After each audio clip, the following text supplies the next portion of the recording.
Amém, irmão? Vocês estão felizes com Jesus hoje? Glória a Deus, estão felizes? Que bom.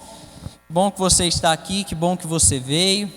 Estou muito feliz de ter todos vocês aqui nessa noite, onde nós vamos então dar o pontapé inicial, vamos chamar dessa maneira, a respeito de uma série de ministrações a respeito do fundamento da nossa fé cristã. Coisas importantes serão ditas aqui.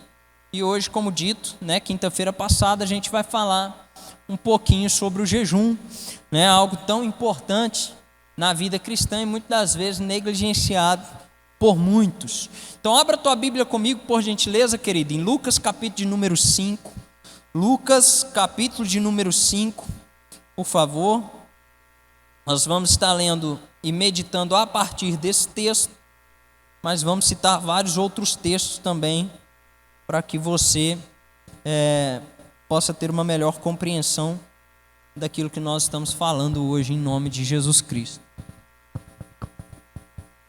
Lucas, capítulo de número 5, nós vamos ler a partir do versículo de número 33. Lucas 5, nós vamos ler do 33 ao verso de número 38.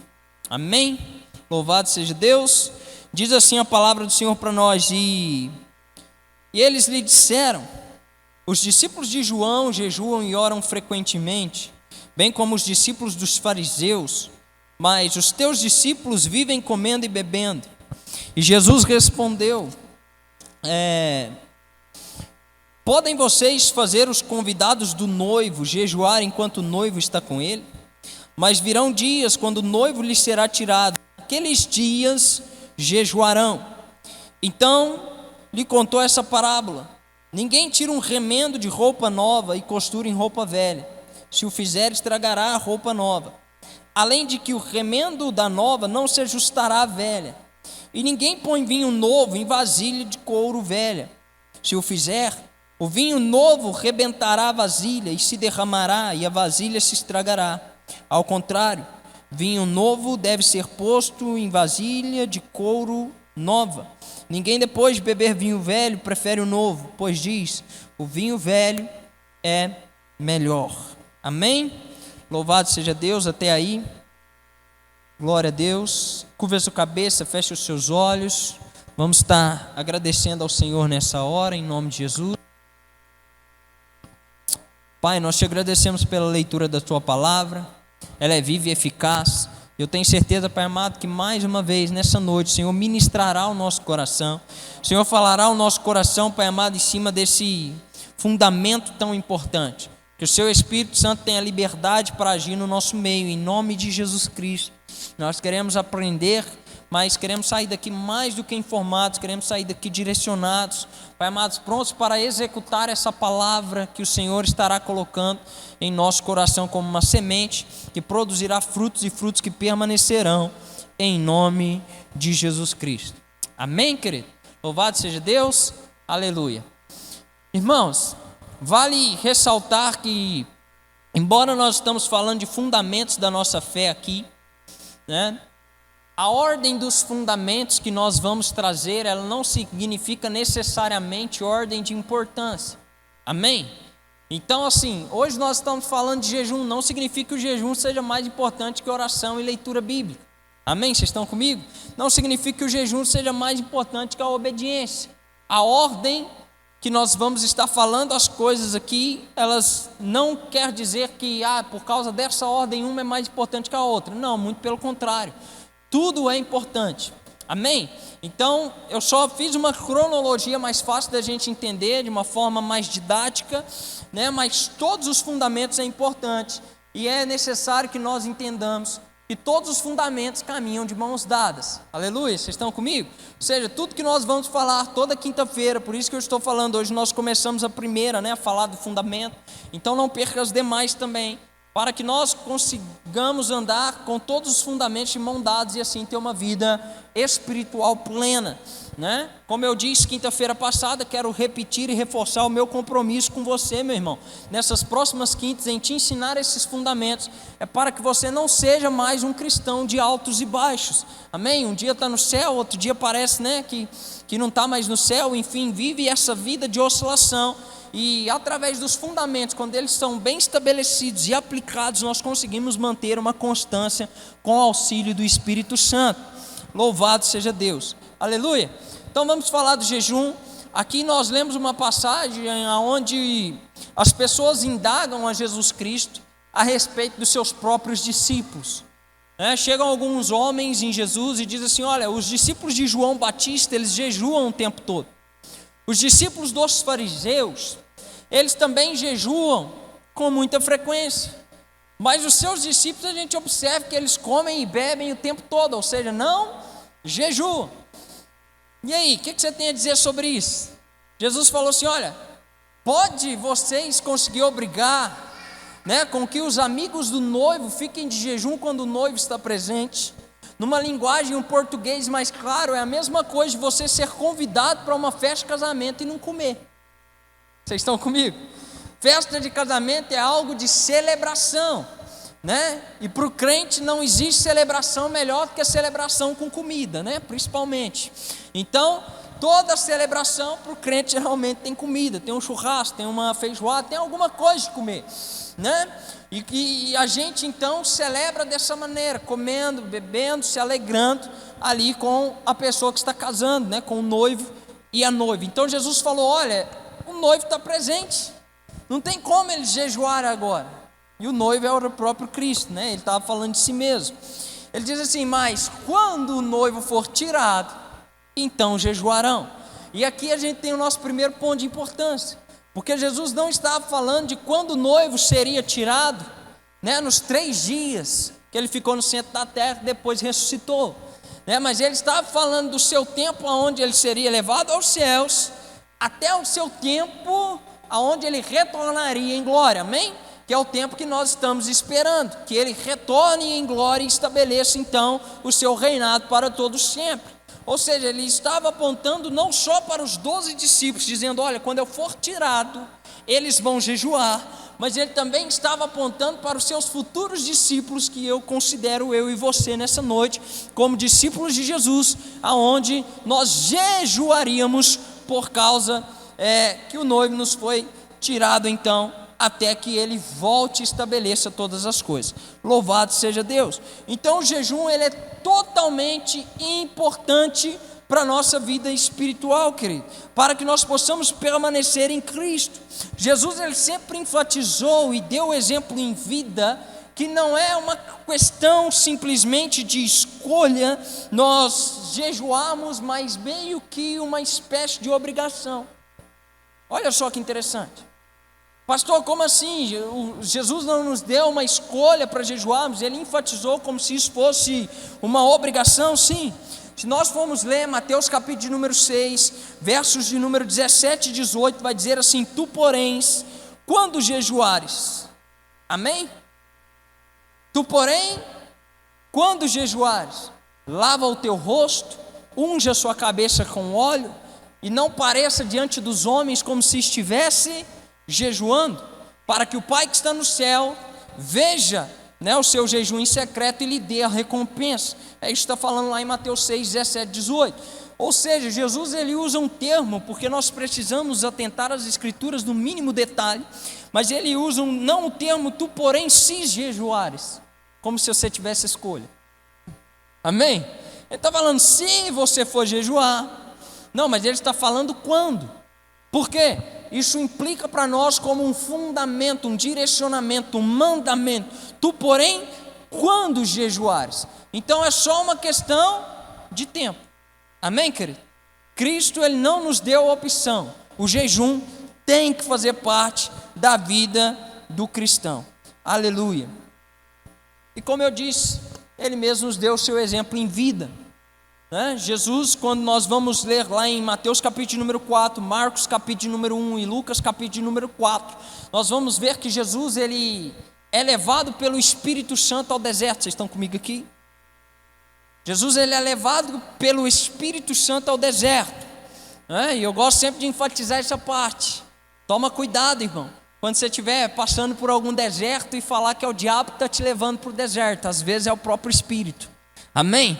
Nem todo deserto é provação do diabo, né, de coisas ruins que nós fizemos. Às vezes é o próprio Espírito que nos leva para um tempo no deserto para nós sermos tentados, para que a gente conheça o nosso coração e veja o quanto nós somos dependentes dele. Dito isso, Jesus ele é levado pelo Espírito ao deserto para ser tentado pelo diabo, e ele jejua por 40 dias. Simplesmente para nos dar o exemplo que nós precisamos ter uma vida de jejum, uma vida de comunhão com Deus, até porque nós sabemos que Jesus é o Filho de Deus. E a pergunta é: Jesus sendo Filho de Deus, ele precisava jejuar para vencer o diabo? É claro que não. Jesus sendo Filho de Deus, ele precisava orar tanto quanto a Bíblia relata que ele orava? É claro que não. Jesus, ele precisava, sendo ele Filho de Deus, ser instruído em toda a ciência, em todo o conhecimento da sua época ali, do judaísmo e tudo mais? É claro que não. Mas por que então, pastor, Jesus ele estudou a Torá, ele estudou as Escrituras, estudou os profetas, estudou o salmista? Por que Jesus ele jejuou, que é o nosso ponto principal? Por que Jesus ele orou? Para nos dar o exemplo de que nós deveríamos fazer o mesmo. Então, se Jesus ele fica 40 dias, sabe, ele nos ensina algo, que nós precisamos jejuar, porque quanto mais nós jejuamos, nós mortificamos a nossa carne e nós conseguimos vencer as artimanhas do diabo. Amém, irmão? Vocês estão comigo? Por quê? Porque o jejum sensibiliza a nossa vida espiritual. Amém? O jejum ele serve exclusivamente para a mortificação da nossa carne. Esse não é o fim do jejum, mas o objetivo primário do jejum é para a mortificação da nossa carne. E quando a nossa carne ela é mortificada, então nós nos tornamos mais sensíveis à voz do Espírito Santo, e nós conseguimos entender aquilo que é de Deus e aquilo que não é de Deus. Até mesmo propostas simples, eu gosto de falar disso aqui. Tem propostas que são tão sutis que a gente acha que é de Deus, irmão, e às vezes não é. Existem 3 pessoas que escutam aquilo que a gente pede, ou aquilo que a gente conversa num ambiente espiritual que se chama nós mesmos, que nós escutamos aquilo que nós falamos. O próprio Espírito também escuta aquilo que a gente fala, e infelizmente o nosso inimigo também escuta aquilo que a gente fala, e nem sempre quem responde aquilo que nós estamos pedindo é a pessoa de Deus. Então, se nós não estivermos sensíveis, nós vamos comer o pão que o diabo amassou achando que é banquete. Amém? Você já orou pedindo alguma coisa para Deus e parece que Ele te deu, mas aquilo te levou, foi para o buraco? Aí você fala assim: ué, mas parece que a bênção que Deus me deu, no fim não era bênção nenhuma. Porque nós não tivemos o discernimento de entender que não era Deus nos ofertando aquilo, mas o próprio inimigo. E o jejum ele nos ajuda a ter essa sensibilidade. Eu espero que você esteja entendendo isso nessa noite, em nome de Jesus Cristo. Amém, irmão? O jejum é para mortificar a nossa carne. O jejum é para que a gente possa nos fortalecer em Deus e obter mudanças, todas elas em nós. Amém? Aleluia. A nossa velha natureza, meu irmão, ela se manifesta através da carne e precisa ser mortificada. E uma das maiores ferramentas é o jejum. Romanos 12:1 vai nos dizer: rogo-vos, pois, irmãos, para que apresenteis os vossos corpos como sacrifício vivo, santo e agradável a Deus, que é o vosso culto racional. Amém? Romanos 12:1: rogo-vos, pois, irmãos, para que apresenteis os vossos corpos como sacrifício vivo. Aqui Paulo ele cria um paradoxo. Pastor, como assim um paradoxo? Se a gente for ver o que é o sacrifício é matar. E aí Paulo ele está falando assim: olha, ofereçam os vossos corpos como sacrifício vivo. Ele está mandando você matar o seu corpo, mas manter ele vivo, né? Coisa esquisita que Paulo criou isso aqui. Como que nós vamos então matar o nosso corpo e fazer com que ele permaneça vivo? O paradoxo aqui, meu irmão, que Paulo está querendo dizer, ele está falando justamente a respeito da mortificação da carne, no sentido de matarmos ou eliminarmos a nossa natureza humana, natureza pecaminosa, através do jejum. Da mesma forma que Paulo ele vai dar o conselho aos Colossenses capítulo número 3, verso número 5. Paulo diz assim: fazei morrer a vossa natureza terrena. Amém? Porque quando nós vamos ler Gálatas capítulo de número 5, verso de número 19 a seguir, nós vamos ver ali a respeito de algumas obras da carne, né? Na verdade começa um pouquinho antes ali do versículo de número 19, vai dar um desenrolar. Essa é a nossa natureza terrena, pecaminosa. A nossa carne, ela milita contra o Espírito para que não façais o que um ou o outro quer, porque o Espírito ele vai inclinar para as coisas do Espírito, para as coisas de Deus, mas a carne, irmão, ela só vai inclinar para aquilo que é ruim. Vocês estão comigo? Por isso que Paulo fala, olha, fazei morrer a vossa natureza terrena, e ele cria esse paradoxo, olha, ofereço o vosso corpo como sacrifício vivo, santo e agradável a Deus, que é o vosso culto racional. Ele está falando, você precisa mortificar a sua carne, para que você pare de ser essa pessoa desbocada que você é, que qualquer coisa xinga. Estou trazendo para o nosso português brasileiro. Você precisa jejuar para mortificar a sua carne, para que você pare de olhar besteira na internet. Você pare de escutar aquilo que você não deveria. Você pare de maquinar o mal contra as pessoas que não te agradam e comece a orar por elas. Porque para todo fundamento que Cristo estabeleceu, o inimigo ele faz alguma coisa contrária. Percebe para você ver. Cristo ele diz, olha, ame os seus inimigos e ore pelo que vos persegue, né? E o inimigo traz o que para o nosso coração? Ódio, rancor e raiva, a gente quer ir lá e quebrar o pau, é ou não é verdade?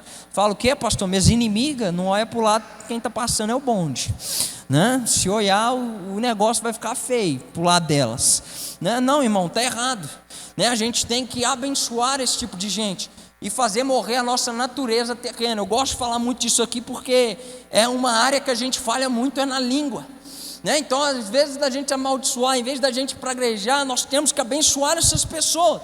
Até porque, irmão, se você não quiser abençoar na sinceridade, na pureza de coração, né? Abençoa essas pessoas simplesmente porque gente feliz não enche o saco, né? Então, pelo menos para você ser feliz, fala, Deus abençoe a pessoa, faça com que ela seja muito feliz, que ela não vai encher mais meu saco, ela vai estar feliz demais para encher meu saco, né? Mas a gente precisa fazer morrer a nossa natureza terrena, meu irmão. Nós precisamos entender que, se tratando de jejum de uma forma prática e objetiva, para você entender, pastor, por que devo jejuar, para que devo jejuar e como devo jejuar, isso será respondido agora. O para que jejuar você entendeu, para você mortificar a sua carne e se tornar mais sensível ao Espírito Santo, amém? Vocês estão comigo? É para isso que a gente jejua, irmão, senão a gente não consegue, a carne grita alto demais. O porquê jejuar? Porque Cristo deixou isso como uma ordenança, quando vocês jejuares, né? E ele disse que nós jejuaríamos até que ele voltasse, então ele não deixou opção para nós. E agora nós vamos falar um pouquinho de como fazer o jejum e para que fazer jejum, aquilo que é certo e aquilo que é errado, porque eu sei que vocês provavelmente já ouviram muita coisa por aí, né? Mas nós precisamos entender que a finalidade principal do jejum é a mortificação da carne e ficarmos sensíveis ao Espírito. Mas nós temos alguns exemplos na palavra que serve como, o jejum ele serve como um pedido de intervenção de Deus na vida de alguém ou de alguma coisa, amém? Então, por que eu estou falando sobre isso? Porque eu vejo algumas pessoas meio ignorantes a respeito do tema, que costumam dizer o seguinte, pastor, mas jejum não é barganha com Deus, e de fato não é, irmão. Se você está jejuando para que o Senhor te dê algo em troca, sinto muito, está errado, amém? Nada pode mover o favor de Deus em nosso favor. Por quê? Porque francamente falando, irmão, a gente não merece nada de Deus. Essa é a realidade, a gente é ruim demais, né? Quantas vezes nós decepcionamos a Deus ao longo do dia? Então merecimento a gente não tem, mas ainda bem que Deus não trabalha por meritocracia, Ele trabalha por graça, favor e merecido, amém? Nós não merecemos, mas ainda assim Ele nos dá, porque Ele é bom e as suas misericórdias duram para sempre, amém? Mas o jejum, ele de fato não pode ser usado como uma barganha. Deus, eu vou jejuar aqui 7 dias para o Senhor fazer isso. Não, está errado. Você deve jejuar sim, falando, Senhor, eu preciso de uma intervenção, então eu vou entrar em jejum para eu entender a sua soberana vontade, para que eu entenda, isso é para mim ou isso não é para mim? Para que você entre dentro dos planos de Deus, e não Deus entrar dentro dos seus planos, porque seus planos é tudo torto, irmão, amém? Não tem como, né? Então, o jejum ele serve muitas vezes como um demonstrativo indicativo que você precisa urgentemente de uma intervenção ou provisão divina e que você quer estar pronto para receber isso, caso, se Deus quiser fazer ou não, caso Ele não queira fazer, mas em todo caso você estará sensível para ouvir a voz dEle e permanecer dentro do propósito de Deus, que é o melhor lugar que você pode estar. Irmão, de verdade, o jejum deveria fazer parte da vida do crente em todo momento, para proposta de emprego, para relacionamento, para simplesmente comprar alguma coisa. Verdade, a gente acha que Deus ele não se envolve nessas coisas simples, mas não é uma verdade. O Senhor, Ele é o maior interessado que você vá bem na sua vida. Então, se Ele sabe que algo vai te prejudicar, Ele vai falar com você, falar: filho, agora não é a hora de você comprar esse negócio aí. Isso aí vai te afastar da presença, isso aí vai dar ruim, lá na frente você não vai conseguir pagar. Mas a gente está tão entusiasmada, a carne está gritando tanto, né? Eu quero, que a gente não pensa nessas coisas, não jejua para tomar tipo de decisões. Pastor, você está falando de coisa banal, superficial. Pois é, nas coisas superficiais que a gente se enrola. É ou não é verdade? Ninguém tropeça em grandes montes, né? Eu nunca vi ninguém tropeçar numa pedra desse tamanho. Mas, né, em pedra que nem existe na rua, a gente tropeça, que é uma beleza, né, irmão? Dá uma vergonha, a gente olha e não tem nada. A gente simplesmente trupicou. Então a gente precisa tomar cuidado. Mas veja bem, Esdras capítulo de número 8, verso de número 21 a 23, meu irmão. Vai dizer o seguinte: ali junto ao canal de Ava, proclamei jejum para que nos humilhasse diante do nosso Deus e lhe pedisse uma viagem segura para nós e nossos filhos, com todos os nossos bens. Vocês estão comigo aqui? Aí vai terminar lá no verso 23 dizendo: por isso jejuamos e suplicamos a bênção do nosso Deus, e Ele nos atendeu.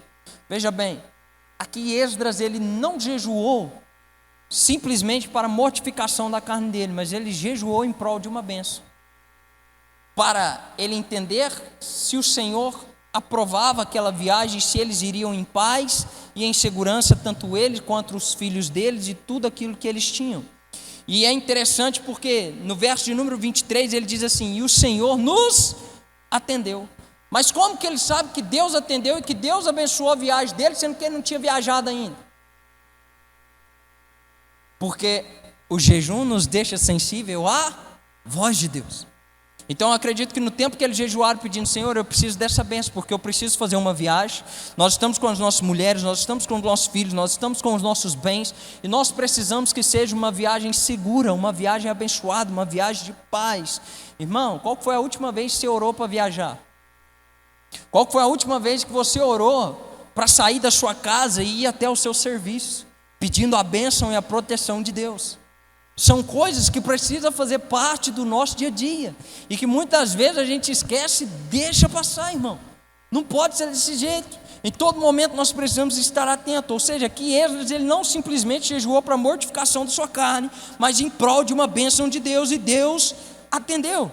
Daniel capítulo de número 10 vai nos retratar que Daniel orou e jejuou por 21 dias, e o objetivo de Daniel é que Deus trouxesse uma revelação de uma visão que ele teve. Vocês estão comigo aqui? Ou seja, são fatores diferentes. Pastor, eu sempre vou jejuar para a mortificação da carne. Sim, é o objetivo primário do jejum, mas não significa que o seu jejum não possa ter motivos secundários. Amém? Ele vai trazer de toda forma a mortificação da sua carne, irmão, mas é sim válido você jejuar em prol da sua família, é sim válido você jejuar em prol de um emprego, é sim válido você jejuar em prol de uma decisão importante que você precisa tomar, para você entender qual é a boa, perfeita e agradável vontade de Deus para a sua vida. Josué capítulo de número 7 mostra que Josué, ele jejuou simplesmente porque eles tomaram cacete na cidade de Ai, né? Eles invadiram Jericó, deu tudo bom, deu tudo bênção. O Senhor deu umas ordenanças para eles, falou: de Jericó vocês não vão pegar nada, vai deixar tudo aí, é meu. Parte para guerrear com a próxima cidade e conquistar, né? A gente sabe que um rapaz lá, que agora eu me esqueci o nome, passou a mão nos negócios lá, né? Roubou uns quilos de prata e de não sei o quê. E quando eles chegaram na menor cidade da terra prometida de Canaã, que era a cidade de Ai, eles tomaram cacete. Então Josué proclama um jejum, falou: aí, mas o que é isso? O Senhor fez cair Jericó, e agora a gente toma um cacete para a menor cidade, os caras é muito menor que a gente, tem alguma coisa errada. Vamos jejuar para a gente entender o que aconteceu. Tem coisa que acontece na nossa vida, irmão, por erros, né, que a gente cometeu e nem viu. E como que a gente vai saber isso? Jejuando para ter essa sensibilidade. Senhor, me mostra o porquê, ou para quê, na verdade, porque Deus nunca responde os porquê da gente. Mas Senhor, me mostra para que eu estou passando isso. Jejum. Eu vou jejuar para que o Senhor me dê o entendimento do para que eu estou passando essa situação. Foi algo que eu fiz? Foi algo que alguém que eu tenho aliança fez? O que está acontecendo? A gente falhou em alguma coisa e o Senhor, Ele nos mostra, Ele nos revela. Mas sabe, Ele sempre nos revelará a sua soberana vontade. Amém, irmão? Vocês estão comigo? Em nome de Jesus, vou repetir, para ficar bem fixado na sua cabeça. O seu jejum não obriga Deus a fazer nada para você. Amém? Mas te faz entender a vontade dEle para você. Pastor, onde que a gente vê isso? 2 Samuel, capítulo de número 12, cara. Isso aqui para mim é tremendo. É um dos maiores exemplos que nos mostra que a consagração ela precisa ser feita, mas sem a intenção de mudar o coração de Deus, mas sim que a gente seja mudado. 2 Samuel, capítulo número 12, vai nos ensinar algo, aonde Davi ele peca com Batseba. Vocês estão comigo aqui? Vocês conhecem a história do rei Davi? Né? É lei, irmão. Todo mundo que fica à toa peca, tá? Tem um caminho para o pecado, se chama ociosidade. Pastor, o que é ociosidade? Ficar à toa, né? Todo mundo que fica à toa peca. Davi tinha que estar na guerra, mas Davi ficou com preguiça de ir na guerra. Vou resumir a história, porque ninguém levantou a mão, então é porque vocês não sabem a história, então estou resumindo, né? Mas Davi, em vez de ir para a guerra, ele ficou no palácio. Quando ele ficou no palácio, ele foi dar uma volta no palácio, da janela ele viu Batseba tomando banho. Nunca vi também ninguém tomar banho descoberto, mas aconteceu na época, né? Vai fazer o quê? Aí ele passou na janela, viu que ela era muito famosa, falou: eu quero essa mulher para mim. E aí chegaram em Davi e falaram: Davi, larga de ser talarico, sou. Essa aí é mulher do seu capitão da guarda, rapaz. Você está ficando doido. Ela é mulher dele, não vai rolar. Davi falou: não, mas vamos fazer o seguinte então. Eu fico com ela e ainda mato ele. Foi o que aconteceu. Davi ficou com Batseba e ainda matou o marido dela para tentar encobertar esse pecado. Desse rolo danado, o Senhor permite com que Batseba engravidasse. Então vem a notícia que o filho deles não sobreviveria por causa do pecado de Davi. E aí Davi, ele vai jejuar por 7 dias, dentro do templo, com um saco de pano e cinzas na cabeça, para que Deus não mate o menino, porque quem pecou foi ele. Amém? A criança tinha alguma coisa a ver para Deus matar a criança? De jeito nenhum. Quem pecou foi Davi. Então Davi jejuou por 7 dias falando assim: Deus, não impute o meu pecado na criança, deixa a criança viver. Faz alguma coisa comigo, mas não com a criança. Ele fica 7 dias lutando com Deus, em jejum, e Deus não muda de ideia. Deus faz com que a criança morra, para que Davi entenda que todo pecado existe uma consequência. E que infelizmente, quando nós que temos o conhecimento de quem Deus é, pecamos deliberadamente, às vezes pessoas que não têm nada a ver com nada pagam o pato por causa da gente. Vocês estão comigo aqui? Amém? E Deus então permite com que a criança morra. E assim que a criança morre, Davi para de jejuar. E na verdade isso era um costume contrário à época, porque quando alguém morria, aí sim fazia jejum pelo luto, e não antes. Então Davi ele para de jejuar assim que a criança morre, e um dos seus empregados, né, chega nele e fala: ué, meu senhor, eu não estou entendendo. Você jejuou enquanto o menino estava doente, mas agora que ele morreu, você não está jejuando mais? E a resposta de Davi foi: exatamente, não estou jejuando mais porque eu entendi que aprove o Senhor levar o menino. Amém, gente? Glória a Deus. Porque o jejum serve justamente para nos mostrar a vontade soberana de Deus, e Davi entendeu isso. Deus quis levar o menino, não tem por que eu ficar jejuando mais, tentando mudar Deus de ideia. E essa passagem só nos mostra que o nosso jejum ele não pode mudar aquilo que Deus quer fazer, mas ele pode nos colocar no centro da vontade de Deus. Pastor, e afinal, o que é o jejum? O jejum é ficar sem comer. Quantas horas eu fico sem comer? vale jejum de doce, pastor, vale jejum de Instagram, como é que é esse negócio, irmão? Vamos falar só mais disso para a gente encerrar, né? Em nome de Jesus. Até aqui vocês entenderam? Amém? Vocês estão bem? Vocês estão felizes ainda? Amém. Glória a Deus. Irmãos, o jejum ele é importante e ele funciona da seguinte maneira. O jejum ele é significativamente a abstinência de alimentos. E ponto final. Esse é o jejum. Você ficar sem comer, né? Então existe o jejum total, né? Pastor, o que é o jejum total? Onde você não come nem bebe nada, né? Esse jejum, nós, tá? Isso é nós indicamos que seja feito com muita delicadeza e por pouco tempo, porque aí nós estamos falando da abstinência de alimentos e também da abstinência de água, nenhum tipo de líquido, né? Então nós recomendamos que seja feito em um curto período de tempo.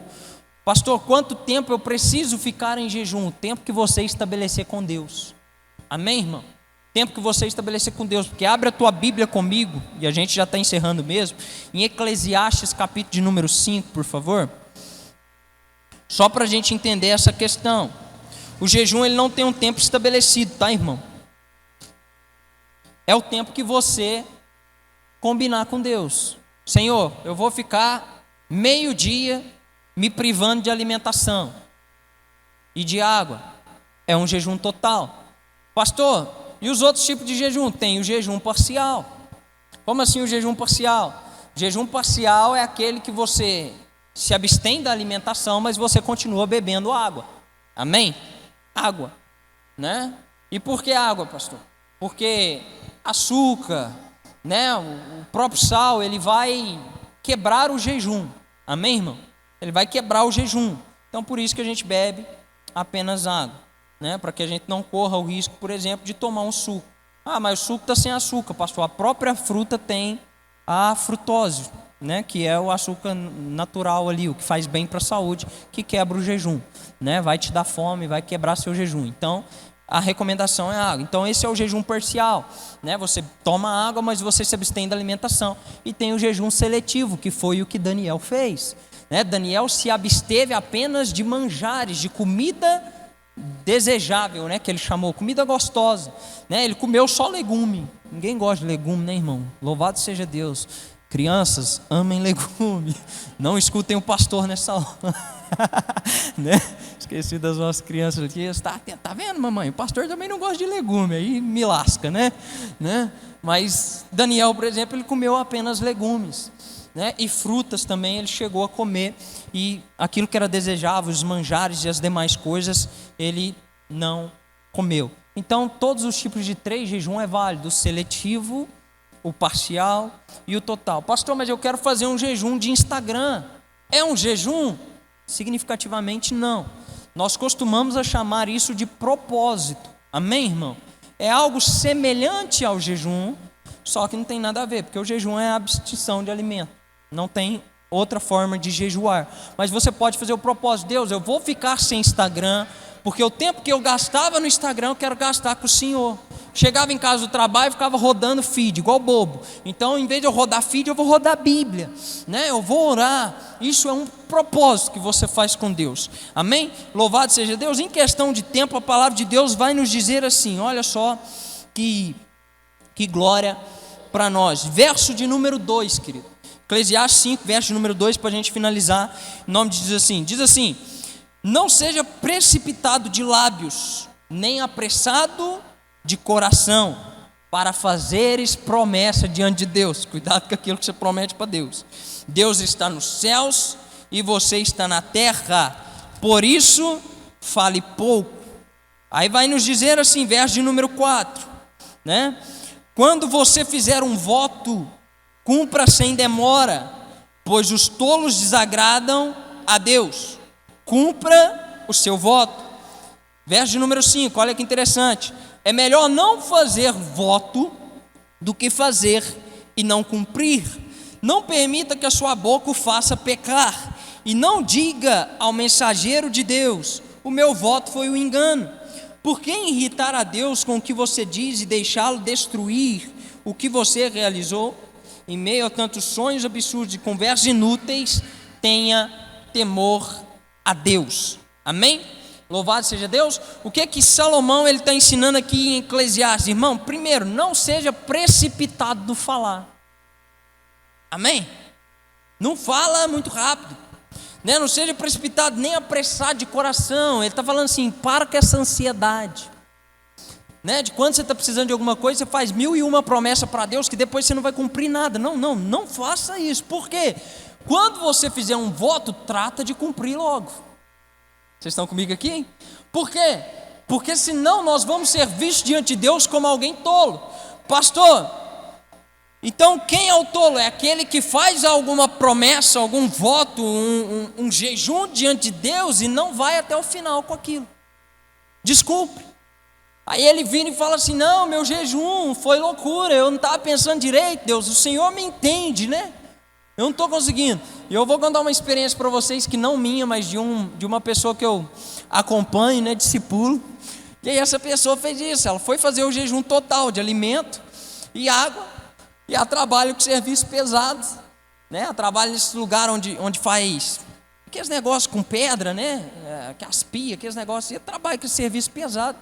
E ela está quase morrendo do coração, porque não estava aguentando, já estava sem comer. Ia para o tiro de guerra cedo, né? Sem comer nada, sem beber água nenhuma, corria na rua, ficava com uma sede danada, chegava, ia trabalhar o dia inteiro. Falei, você é bobo, como que você faz um jejum para Deus dessa maneira, sabendo que o seu serviço é pesado desse jeito? Não faça isso, amém, irmão? Porque é melhor que a gente não vote do que votando a gente não cumpra. E aí, para a gente só encerrar, eu quero orar com você em nome de Jesus. A palavra de Deus também nos dá um exemplo de alguém que faz um voto com Deus, um voto absurdo. Ele fala, Senhor, se o Senhor nos der essa guerra, se a gente ganhar essa guerra, a primeira pessoa que aparecer na minha frente, isso é bíblico. Agora me fugiu aqui a passagem, você lembra, pastor, aonde que está a passagem? Do rapaz lá que faz o voto para Deus, que o primeiro que aparecesse, ele ia fazer o sacrifício? Samuel alguma coisa, tá? Quando eu lembrar eu ponho lá no grupo da igreja. Eu pesquiso depois e ponho lá no grupo da igreja, que eu acho que a maioria está lá. Mas ele fala assim, o primeiro que aparecer na minha frente eu vou sacrificar. E aí o Senhor deu a vitória para ele na guerra e ele está voltando para casa. A primeira pessoa que aparece na frente dele dançando e festejando é a própria filha. E aí ele lembra do voto que ele fez, a primeira pessoa que aparecer na minha frente eu vou sacrificar. E aí o coração dele fica pesado, a Bíblia nos relata isso, o coração dele fica pesado, nenhum pai quer sacrificar a filha. Mas aí ele conta para a filha o porquê que ele estava triste, em vez de estar feliz porque venceu a guerra, e ela fala assim, pai, você prometeu. Fazer o quê? Eu vou ter que ir de vala, né? Nas palavras segundo Filipe. E ele então tem que sacrificar a própria filha, porque antigamente eles levavam um voto com muita seriedade, da mesma forma que nós devemos levar os nossos votos com seriedade hoje. Amém, irmão? Mas essas são as formas que nós fazemos jejum, para que nós fazemos jejum e o porquê que é tão importante nós jejuarmos. Mas por favor, o jejum não é para ser um fardo pesado na sua vida, o jejum é para ser algo abençoado. Então não seja precipitado com os lábios e com o coração, estou muito feliz, vou prometer um monte de coisa para Deus. Não faça isso, pense naquilo que você está prometendo, né? Estou triste, estou precisando de uma intervenção, vou fazer acontecer. Cuidado, irmão, é melhor não votar do que votar e não cumprir. Eu tenho certeza que quanto mais você crescer em jejum, mais sensível você vai ficar à voz do Espírito Santo, e você vai lembrar que Ele prefere muito mais obediência do que sacrifício, amém? Mas a obediência não anula o sacrifício do jejum que nós temos que fazer para estarmos no centro da vontade de Deus, amém? Fica de pé no seu lugar em nome de Jesus, deixa eu orar com você, querido. Espero que você tenha entendido. Pastor, ficou dúvida ainda, você pode me procurar depois, acho que meu telefone é muito livre, então todo mundo tem acesso, né? Ou aqui na igreja mesmo você pode me procurar, pastor, estou fazendo assim, está certo, está errado, né? Queria entender um pouquinho mais, porque a gente tenta equilibrar tudo aí dentro de 40, 50 minutos no máximo de ministração, para que não fique cansativo para você e que você não perca as informações importantes. Mas hoje falamos sobre jejum, semana que vem vamos trazer outro tema importantíssimo, se eu não me engano é a obediência, né, para a gente falar justamente sobre isso, obediência e sacrifício, até onde, né, um não atrapalha o outro, enfim. Vamos falar sobre a obediência, que é aquilo que também assegura que o sacrifício seja santo a Deus, em nome de Jesus. Vamos orar. Pai, muito obrigado por essa noite onde nós aprendemos sobre o fundamento do jejum. Pai amado, cria em nós esse hábito de jejuarmos para estarmos de acordo com a sua vontade. Pai amado, nós sabemos que o jejum nos torna tão sensíveis ao Espírito Santo, a ponto, Pai amado, de nós ganharmos autoridade quando nós jejuamos. O próprio Jesus disse que a casca de demônios, há investidas do mal, que só sai com jejum e oração. Então o jejum é importante. Nos ajuda, Pai amado, a ter uma vida de jejum. Pai amado, nos ajuda a nos santificarmos para entendermos qual é a boa, perfeita e agradável vontade do Senhor para nós, para a nossa casa, para o nosso serviço, para o nosso trabalho, Pai amado, para as nossas finanças, para todas as coisas nas nossas vidas. Nós queremos estar sensíveis à sua voz. Eu quero abençoar a vida de cada um que está aqui nessa noite, em nome de Jesus, pedindo que o Senhor abençoe o fim de semana deles, que vai entrar a partir de amanhã, que seja abençoado, em nome de Jesus, que seja extraordinário na sua presença, Pai amado, e que o Senhor receba, Pai amado, se porventura alguém vai iniciar um jejum ou já está em um processo de jejum, que o Senhor receba como um sacrifício agradável diante do Senhor, e que o Senhor possa trazer mesmo a resposta para a vida dessa pessoa, trazer a provisão. Pai amado, em nome de Jesus Cristo, estabeleça a sua vontade sobre as nossas vidas, é o que nós oramos, te agradecemos e consagramos o nosso fim de semana para o Senhor, em nome de Jesus. Nos fortalece, meu Deus. Amém e amém, em nome de